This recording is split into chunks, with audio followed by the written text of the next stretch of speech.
Right. Okay. So yesterday we introduced two exchange rate systems, right? And you can tell the difference already. They are completely different, right? We have floating exchange rate system, and we have fixed exchange rate system. Okay. Yeah. They all work differently, and we know that floating exchange rate, we okay the currency value is just determined by the market, the foreign exchange market. So it really depends on the demand and supply of your currency. When your country is using floating exchange rate system, right? Um, and then yeah, we did a bit of discussion over this system here, and then we go to another one, so which is the fixed exchange rate. Okay, and we know that right every day there is okay different level of demand and supply of your currency in the foreign exchange market. So if you are trying to fix the exchange rate using this system here, okay, you need to do something, right? You need to do something about it, and that's why we then talk about using foreign reserves, right? So by buying or selling the money in foreign reserves, we can control the value of our currency, right? And yesterday, before we ended the lesson, we also talk about when we are using different system, we use different terms. Okay, yeah. So for floating exchange rate system, we use appreciation and depreciation.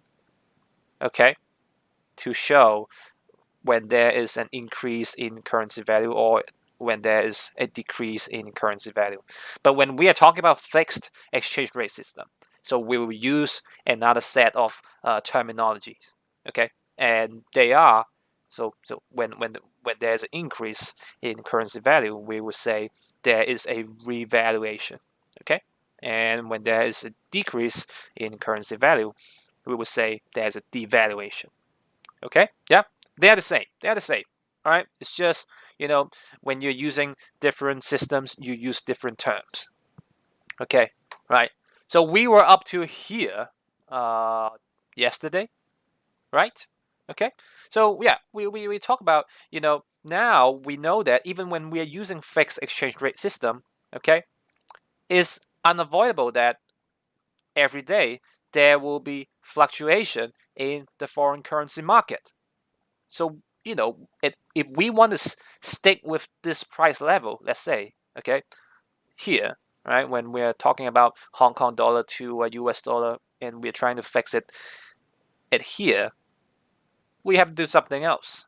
Okay, so here in this case, right, so in the foreign currency market, there is an increase in demand for Hong Kong dollar. So you will see, oh, let me right? So you will see the demand curve will shift to the right because now more people they want Hong Kong dollars, and because of that you can see that uh, the currency value for Hong Kong dollar is increasing from 0.128 to let's say 0.15.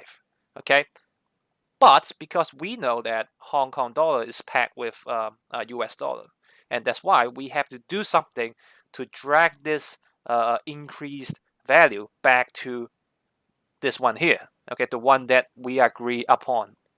Okay, yeah, and that's why we have to use our foreign reserves.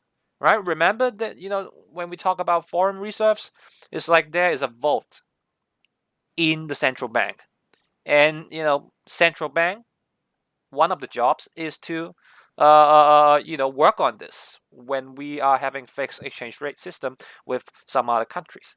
So they are going to take some money out from that vault. Okay, so we are going to try decreasing the currency value right here. Okay, by supplying some of the Hong Kong dollars inside that vault. Okay, if we do that, then we can artificially adjust the currency value right here. So if we do that, if we sell some of the money, okay, some of our money in the central bank, then right, the supply will go up, and you will see because of that, right, it goes back to the exchange rate that we want. Okay, so that's how it works. All right, that's how it works. Okay, so here I'll show you another scenario. Okay, so we can actually yeah, do this together. So let's say yeah, right. Okay, so wait. Okay, so here you can see this is just another example. All right. So when you see in the foreign exchange market there is an increase in supply of Hong Kong dollars. Okay. So what will happen when there is an increase of supply in Hong Kong dollar in the foreign exchange market? What will happen to Hong Kong dollars because of this? So if there's an increase in supply of Hong Kong dollar in the foreign exchange market, what will happen to the currency value of Hong Kong dollars? What will happen? Yeah, there will be devaluation, right? Right? Okay, right? And because of that, because of that, you will see, um, when there is an involuntary increase in supply of Hong Kong dollar, there should be an increase in supply, like this, right? So if this is the situation, then you will see your currency value is going to be lower than what we agree, okay, what we agree at, in the fixed exchange rate system, right? Right here. Let's give it a number. Let's say 1 point 1, yeah, something like this. Okay, right?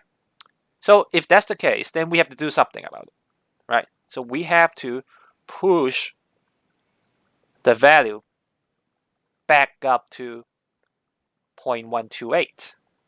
Okay, yeah. If that's the case, then we might have to increase the demand of our currency. Okay, so how do we do it? We just have to buy back some of our currency. Okay, by using some of our foreign currency, right? Because we know that inside that foreign reserves, okay, we have foreign currencies, we have domestic currencies. So now we are going to use some of the foreign currencies. Okay, we are trying to sell the foreign currencies and then buy back some of the domestic currency so that it looks like, the demand of Hong Kong dollar is increasing. Okay, so if we do that, then you will see there will be an increase in demand, right? Because now we are creating the demand by selling the foreign currency inside the foreign reserves. Okay. Um,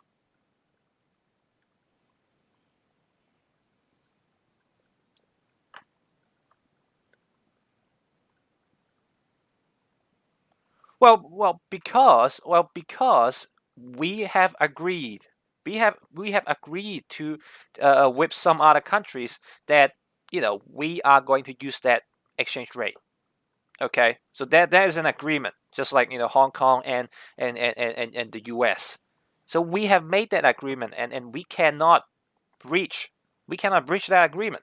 Okay, so because of that, then we have to stick with that exchange rate, even though sometimes in the foreign exchange market, when the demand is going up, yeah, it will pull up your value, but because you have made an agreement, so you cannot change it anymore. So you can see the yeah. So well, later on we are going to discuss like why some countries they prefer using fixed exchange rate system. Okay, yeah, is yeah, you can think about it like why for some countries like Hong Kong and the US, why they prefer using fixed exchange rate system to each other. And yeah, there are some reasons behind, and that's why they try to fix the rate, okay, to each other to facilitate something. All right, we'll discuss that. Yeah, we'll discuss that very soon. Okay, but here let's finish this first.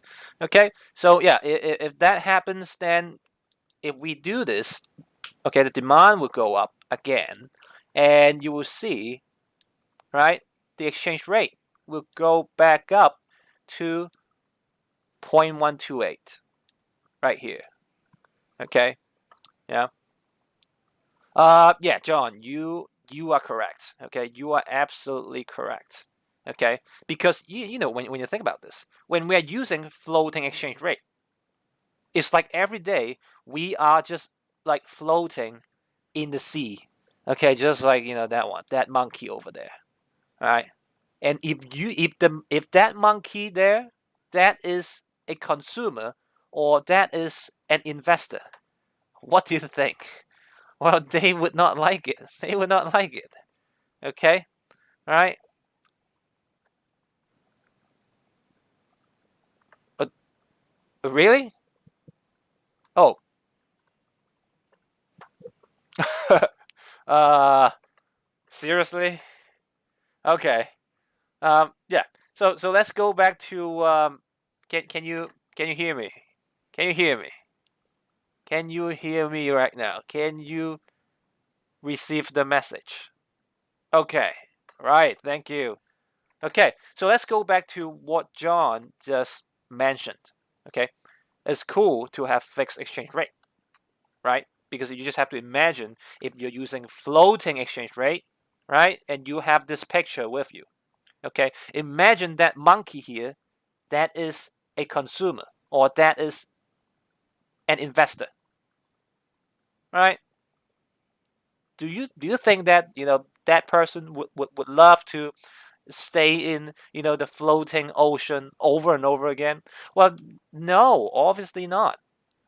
Okay, because the fluctuation is too big. It's not good for investment. It's not good for consumption, right? When there is a good day, then the value goes up. But when there's a bad day, then you suffer a lot.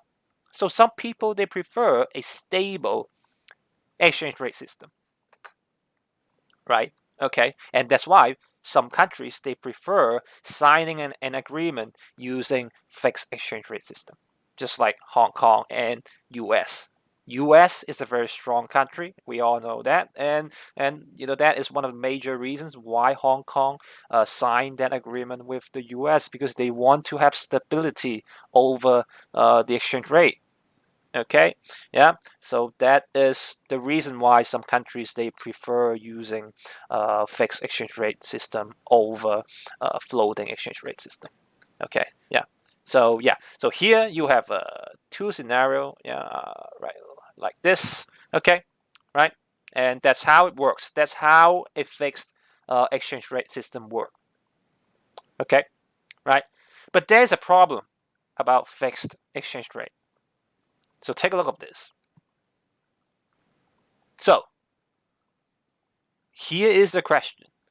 So what kind of problems that you might see, okay, when there is a persistent overvaluation or undervaluation, of currency in your country? Yeah, they run out. Right, exactly. Because yeah, when we go back to this, okay, every time when there is some involuntary movements in the foreign exchange market, you have to take some of the currencies inside that vault, and then to make counter measurement. Okay, yeah. But what if there is a persistent, right, movement in the foreign exchange market? So very soon, your vote is going to run out of foreign currencies, or your domestic currencies.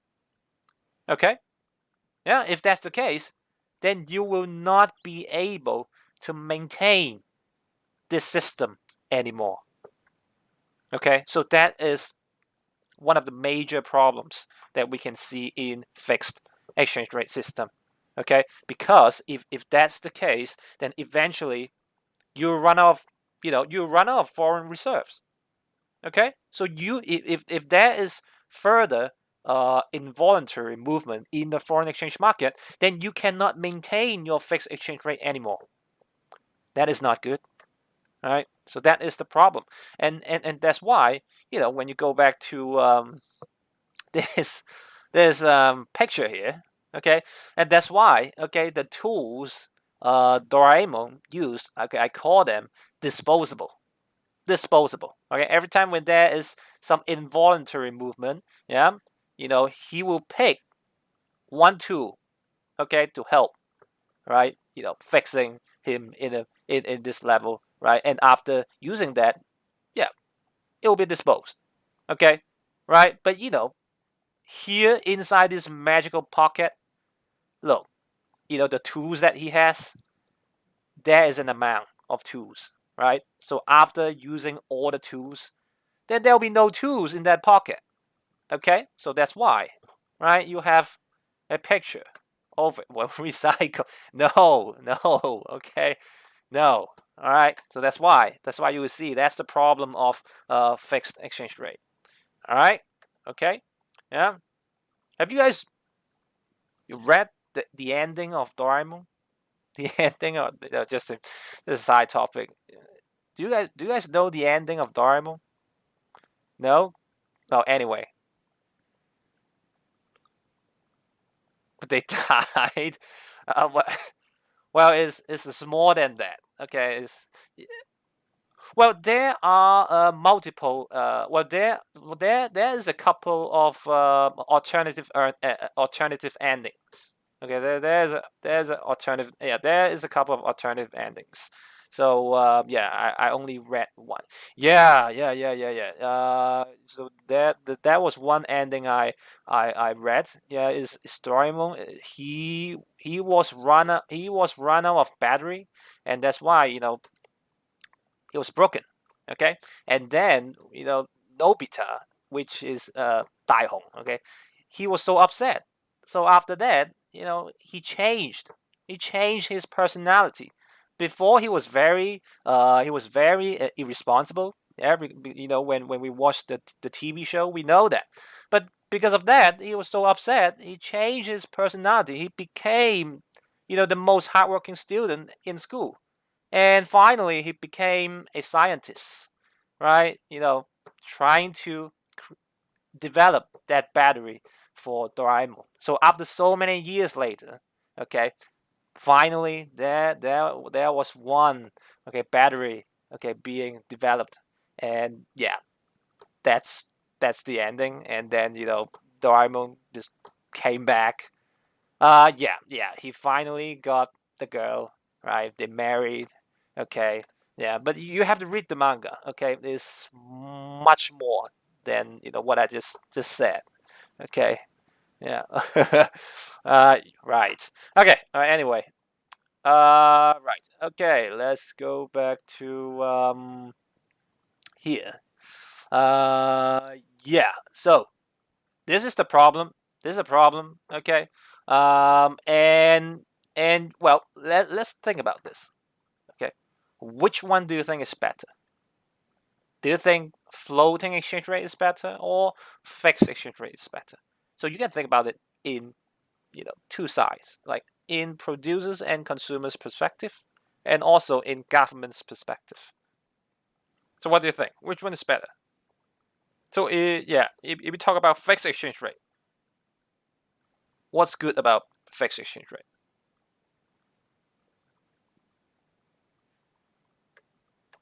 More predictable. Okay, yeah, that's good. Yeah. Yeah. Right. Yeah, better for consumers, better for investors. It's very stable, right? But what about floating exchange rate? Why? Why it is? What's good about floating exchange rate?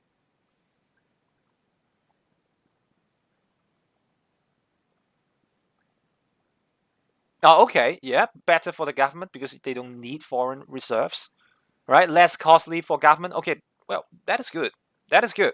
Okay, so yeah, so basically they are the ideas. They are the ideas. Okay, because I can tell you that the foreign reserves that you have. Okay, you have some domestic currency, right?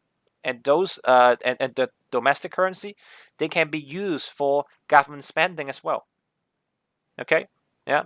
So if you are not using fixed exchange rate, it might be good for the society as well, right? Because now you can spend more money on the society rather than maintaining the entire fixed exchange rate system.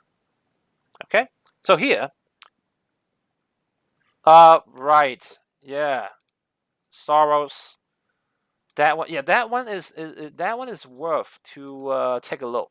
Yeah, that guy is amazing. Okay, you know, have you guys ever heard of that name, Soros? Right, you have heard of it, right? That guy broke the central bank in Britain. Okay, yeah, before, like, many years ago. Yeah, because of some strategies that he used, and at the end he earned so much money. Right, that guy is a professional speculator. Okay, or you can just generally call him like a financial investor. Okay, right. Anyway, yeah. So let's take a look of here. Okay, if you're interested of this person, yeah, go take a look uh, on YouTube. It's very fun. Yeah, it's fun. It's a fun story. So you can take a look at this, right? Look here. You have advantages, disadvantages, and basically you have told me all the ideas. Okay, so for fixed exchange rate, less volatile, right? That's good, and that's why here is a perfect example. Look, before Hong Kong and US, we had a fixed exchange rate system. We were using floating system. So you can see that in 1940 74, sorry, 74, right? It's $1 to 4.96 Hong Kong dollar. And after, okay, 9 years later, you can see the rate. It changed so much. Okay, if you are the consumer, if you are the investors, you wouldn't like it. Okay, and that's why they come up with that 7.8, 7.78, pack system. Okay, the reason behind that number, do you know do you know why they picked that number, 1 to 7.8? Any idea why they picked that number? Right, there's so many other numbers that you can pick. Why should they pick 7.8? Any ideas? No. Okay, well, basically they're just trying to find the average. Okay, and that's how they came up with the idea of 7.8. Okay, so because you can see here, right, from 4.96 to 9.6, and even further, some years after, and so they just find an average and say, okay, let's use that as the fixed exchange rate. Okay, yeah, so that's why we have 1 to 7.8, just like that. Okay, yeah, so yeah. So less volatile is good for investment, in international trade, right? And avoid speculation. So here, speculation. So I want to talk about speculation. So speculation here, okay, it's more like gambling. Okay, it's like gambling. So sometimes people, they are trying to earn money from investing on foreign exchange. Okay, so this is what we call speculation. So if I expect, um, you know, very soon in the coming future, RMB is going to appreciate. So now I'm going to buy more RMB because I'm expecting RMB is going to increase in terms of its value. Okay, so this is what speculation is. Okay, yeah. Well, I'm just trying to make a easier interpretation. Of course, it's not gambling. There will be so much research that you can do in order to make that decision. Okay, but so is gambling. Okay, gambling, there is also skills behind, right? It's not just pure luck. Okay, well, it depends on what game you're playing. Okay, if you are playing poker game, there will be skills. Okay, there will be skills. But if you're talking about dices, well, good luck. Okay, because it's all controlled by machine, right? So yeah, there will be skills even in gambling. Okay, yeah. But I wouldn't encourage, okay, gambling. Yeah, because you see, right? If it's that easy to win the money, then all the casinos in Macau will be closed down already. Okay, yeah. Obviously, they have, some strategies to win so much of your money. Okay, yeah. But if you're skilled, you will get banned. Right? Yeah, yeah. You'll get banned. Yeah. So you do not want to show your skills that obviously, okay, because you will get banned. So there will be some other strategies that you can use to hide your identity. Okay, yeah. So the pattern of winning and losing, you have to control that as well. Yeah. Otherwise, they will see. Okay, so you know how to calculate the cards and stuff. Right. Well, anyway, yeah, we are too far off. Okay. Well, anyway, yeah. So speculation is just how you expect the value of currency, the foreign currency. Okay, so if you expect is going up, then you buy more. When you buy more of that currency, then that currency, the demand suddenly will increase. And if you're using floating exchange rate, the value of that currency will go up. So this one here will avoid speculation because we don't want so much speculation. When so many people they are trying to win some money from this foreign exchange market, there will be speculation, and that will make the currency market more volatile if we are talking about floating exchange rate. So that's why fixed exchange rate has its advantage over here. Okay, right? Because we don't want the waves, okay, too high and too low so frequently. Okay, right? Okay, but when we talk about floating exchange rate, it's just like what we discussed just now. Central bank, yeah, because they don't have to hold a huge foreign reserve, and that's why they can spend the money on somewhere else. Yeah, on some other government spending, on some other benefits that our society deserves. Right. So here you will have the advantages for both exchange rate system. Okay, and the disadvantages, they are just the opposite. Okay, of the other exchange rate system. Okay, so here when we talk about fixed exchange rate, the disadvantages will be the opposite of the advantages of floating exchange rate. Okay, yeah, think about this. So the disadvantages is the central bank, they have to hold a huge foreign currency in order to maintain the system, right? So they cannot spend the money on some other objectives. Okay, and on the other hand, right, for floating exchange rate system, when we talk about disadvantages, it's just the opposite of the advantages of this fixed exchange rate. Okay, so it will be more volatile. Yeah, and it might discourage investment and international trade. It might discourage consumption, right? Yeah, it will also promote speculation, which makes the exchange rate fluctuation even bigger. Okay, yeah. So this one here, simple. Okay, so yeah, you might expect to answer this in your 8 mark question. Okay, yeah, very simple, easy money. Okay, right. So let's go to the next one here. Okay, so the next one here, when we talk about exchange rate, we always link that to balance of payment. Okay, balance of payment. And in this level, when we talk about balance of payments, okay, we always talk about exports and imports. Okay, so this is what you have to know. All right, so every time exchange rate, when there's exchange rate, you can relate that to your exports and imports as well. Okay, so here's one very simple question for you.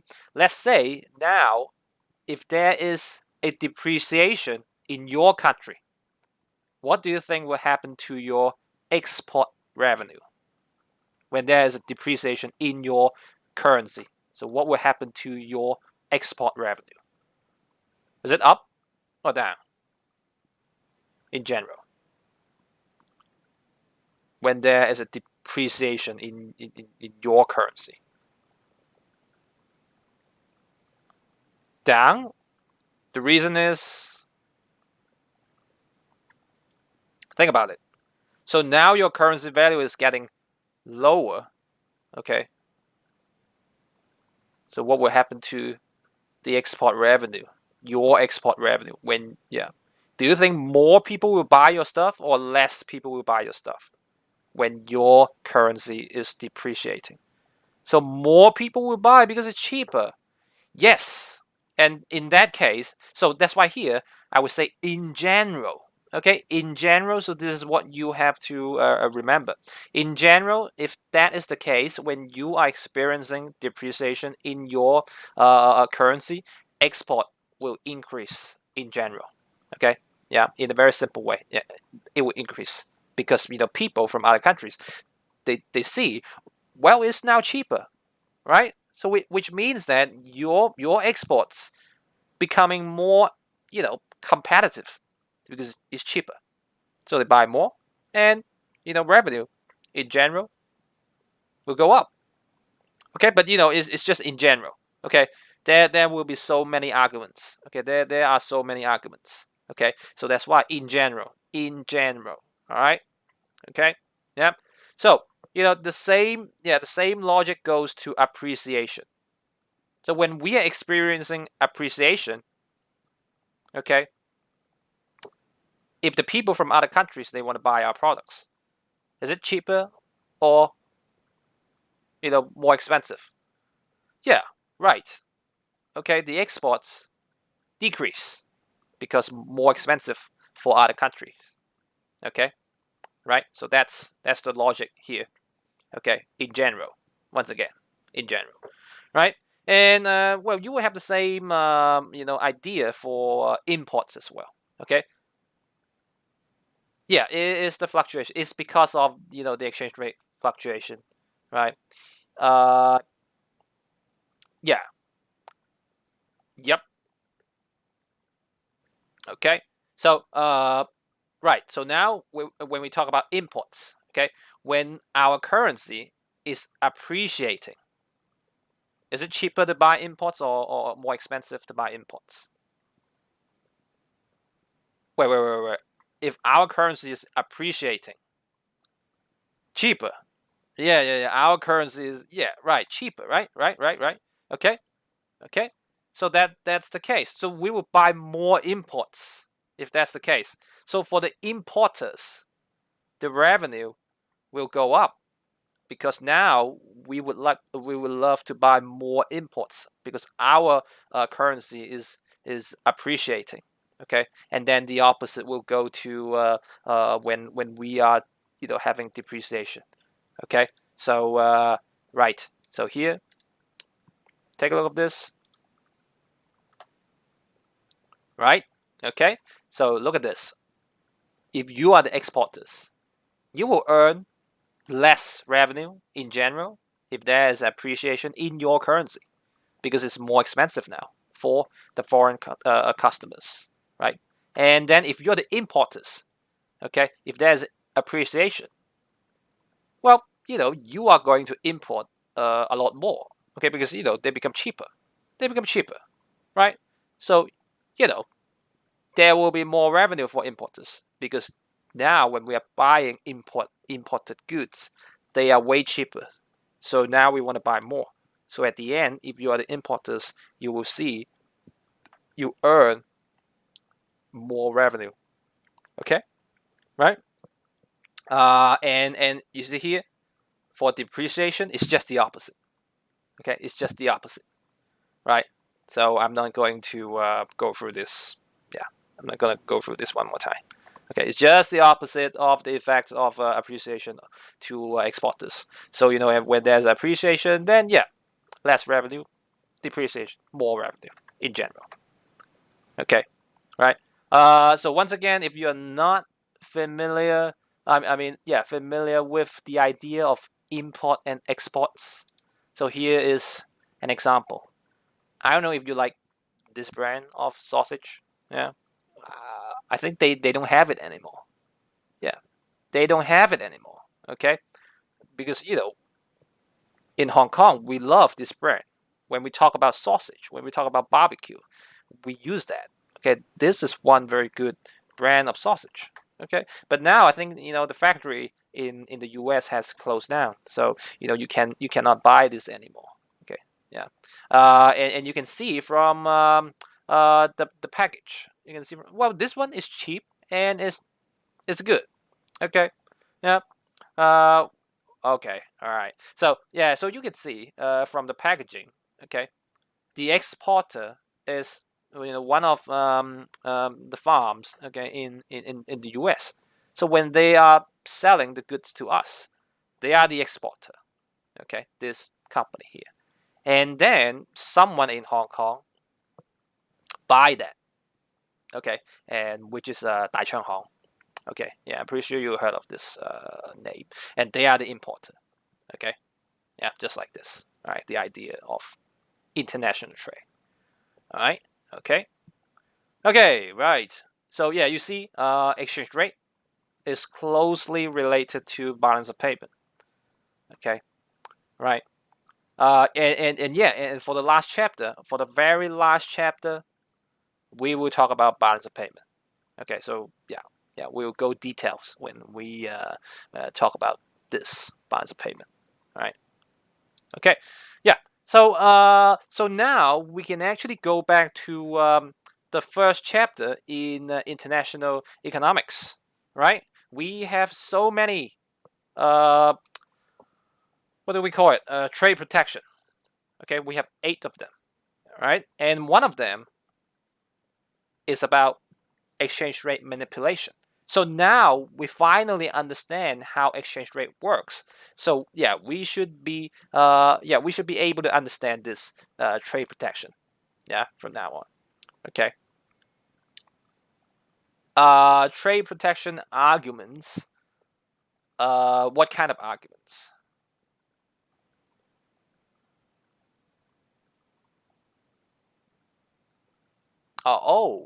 Trade protection. So that will be, I would say, that would be the benefits and drawbacks of trade protection, right? Yeah. So that one, yeah, we did talk about that. Yeah, we did talk about that, and yes, okay, yes, you do have to.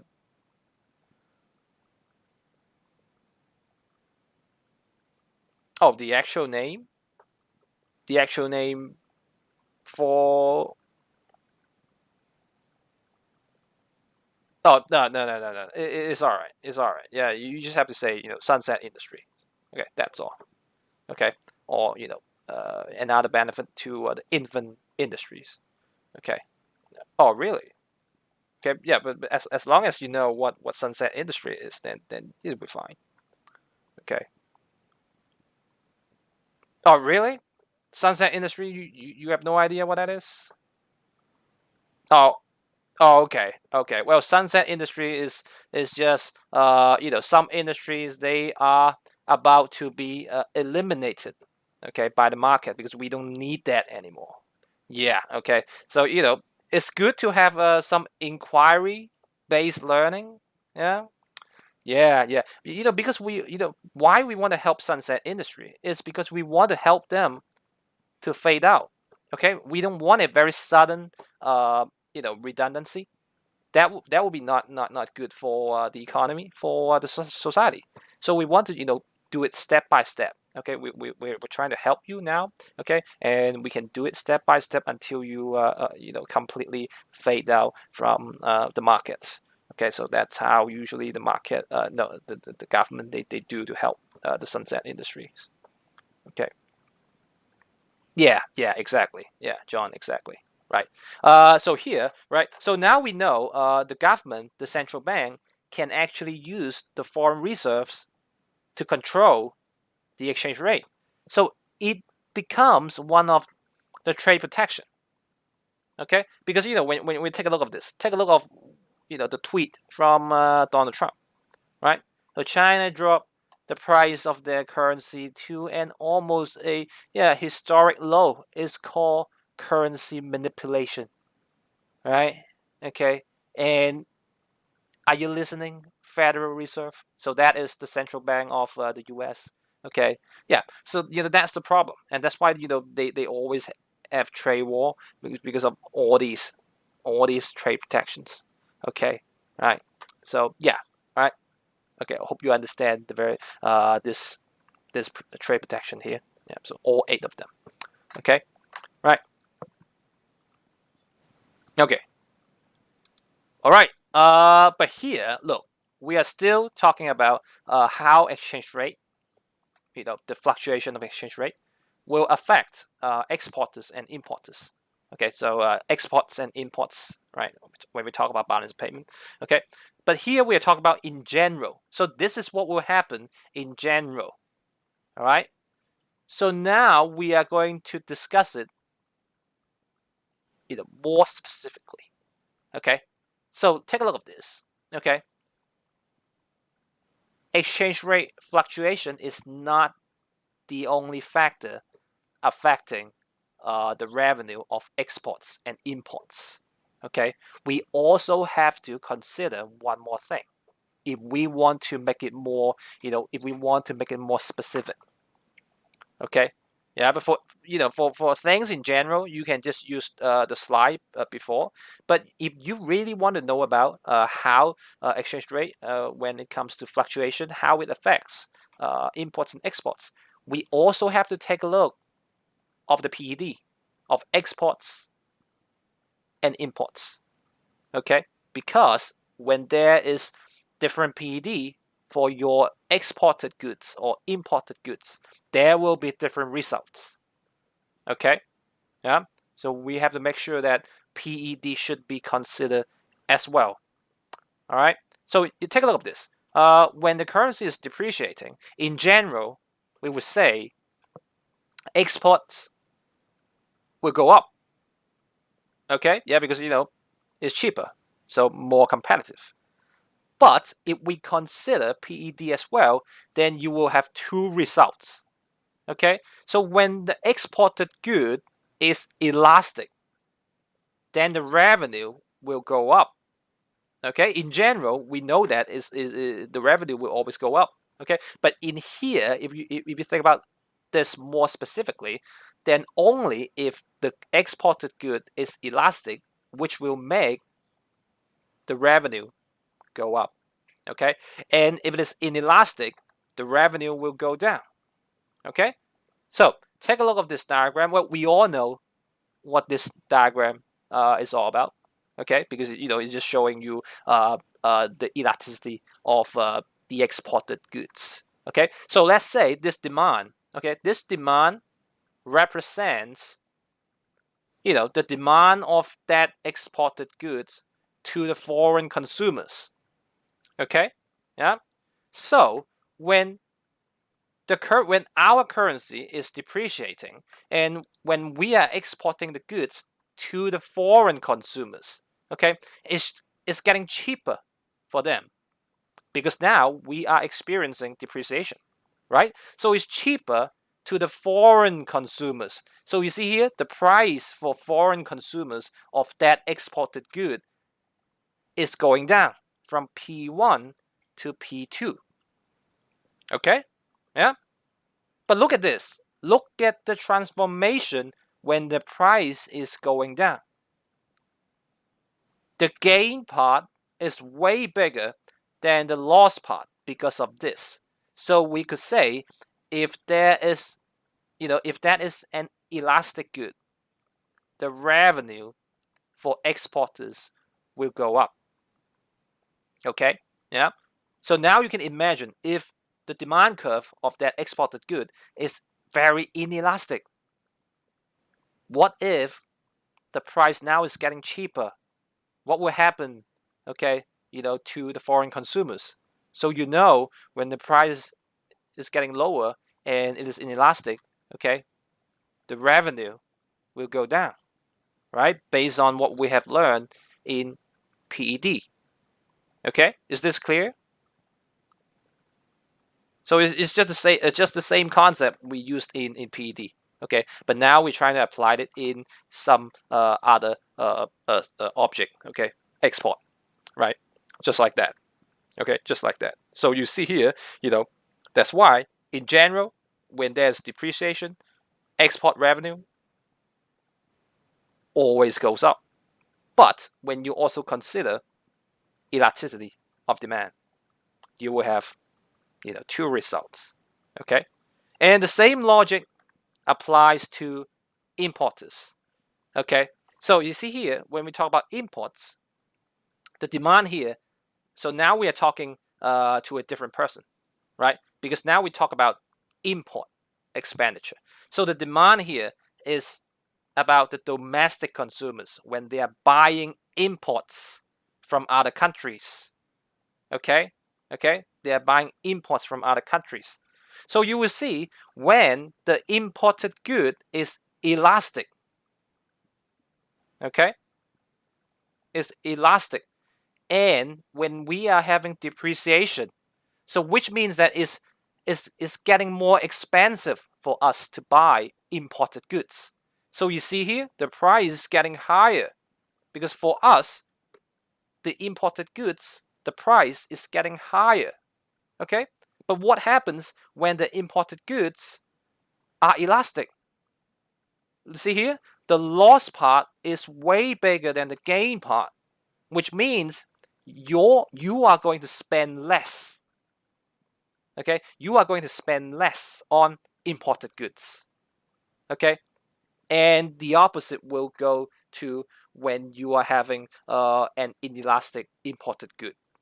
Okay, right? So this is what we can conclude. Okay, right, in the table here, based on the PED. Okay, cool. All right, so you just the same PED knowledge that we have learned. Okay, but we are trying to apply the PED knowledge into exports and imports. Okay, so yeah, right. Any questions over here?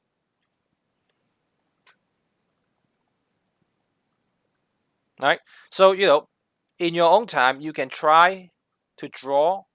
Okay, the other scenario. So now I have given you the elastic scenario. Okay, so when you're at home, well, you are already at home, you can try making the inelastic scenario for yourself. So you can really see the difference. And if you are able to do that, which means that you totally understand this part. Okay, so I would say, after the lesson, try this.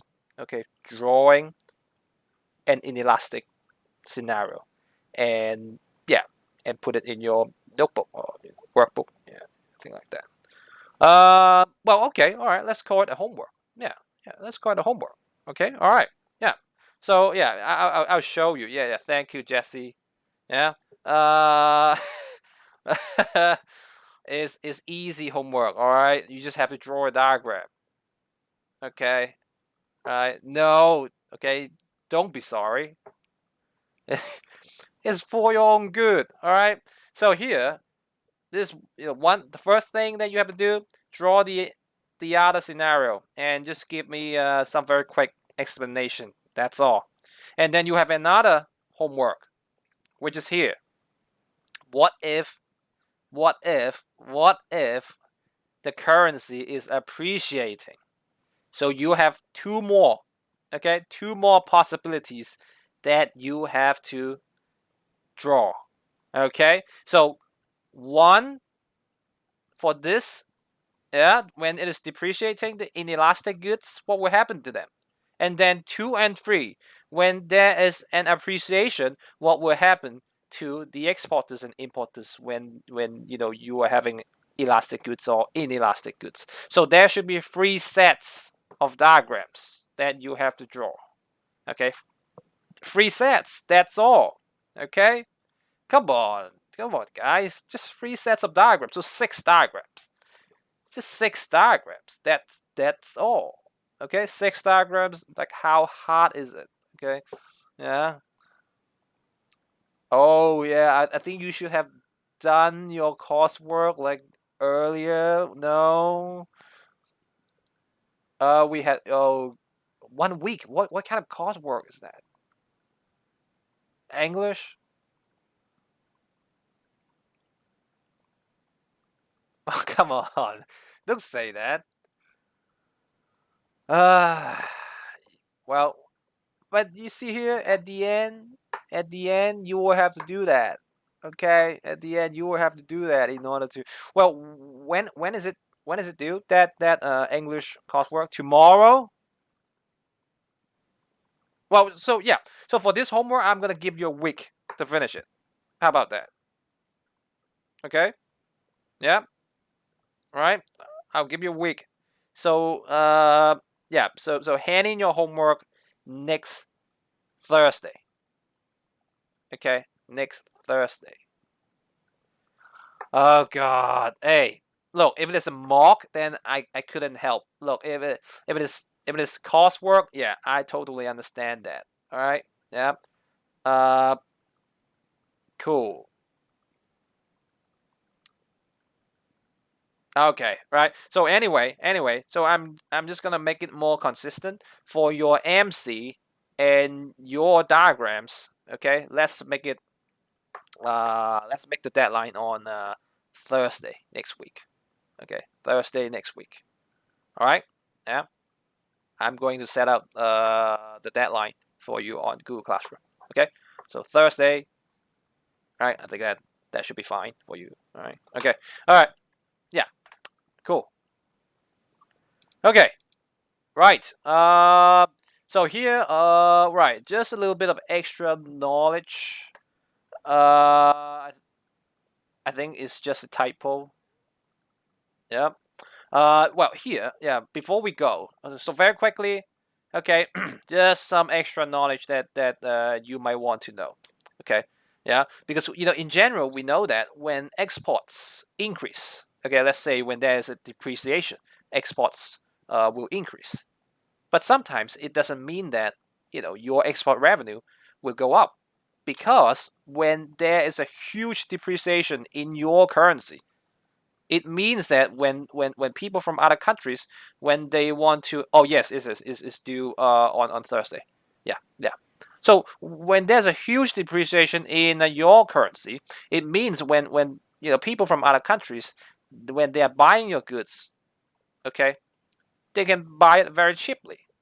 Okay, right? So at the end, you might not earn higher revenue. Okay, so that could be one argument as well. Yeah, right. Sometimes even when you are having depreciation, your exports are getting higher, but you are not earning higher revenue. It's because they are just too cheap. Okay, so that's why we talk about that. This one here is only applying to the situation in general. Okay, in general, right? But when you are answering something like a discussion question or like an evaluation question, then the PED can be your argument, and also this can be your argument as well. Okay, yeah. Uh, well, I would say you can still use it. You can still use it. Okay, you can still use it. Yeah, you can still use it. Just trying to give you more points and knowledge. Okay, so here you have another argument, right? In case you're running out of arguments or discussions, right? Okay, so yeah, there you have it. 1, 2, 3. They're the same point. Okay, and well, speculation. We just talked about that. So yeah, I'm just gonna leave it here. Okay, yeah. All right. So yes. Okay. So I think I am going to end it here. Okay. So any questions or concerns? Uh, well, I think you should thank me. Yeah, it's good for you. It's good for you. All right, to understand more about that idea, that concept over there. All right. So Thursday. Okay. So don't forget to finish your homework. Okay, or I'll give you something to do. All right. Okay. Oh, once again. So you have to draw this set of diagrams and also two more sets of these. Okay. All right. So there'll be three sets of diagrams. Yeah. You're trying to finish what I haven't done yet. Okay. All right. Okay, all right. So I guess that's all for today, and I hope you enjoy the weekend. Okay, so yeah, I think I'm gonna let you go. All right, yeah, let's go to yeah, the other subject. Yeah, because I'm not gonna see you again on Friday, so just trying to tell you that. Okay, I'm gonna post it in Google Classroom. Don't worry. Yeah. Okay. So yeah, yeah, yeah, Thursday. Okay. All right. All right. Bye, guys. Bye bye.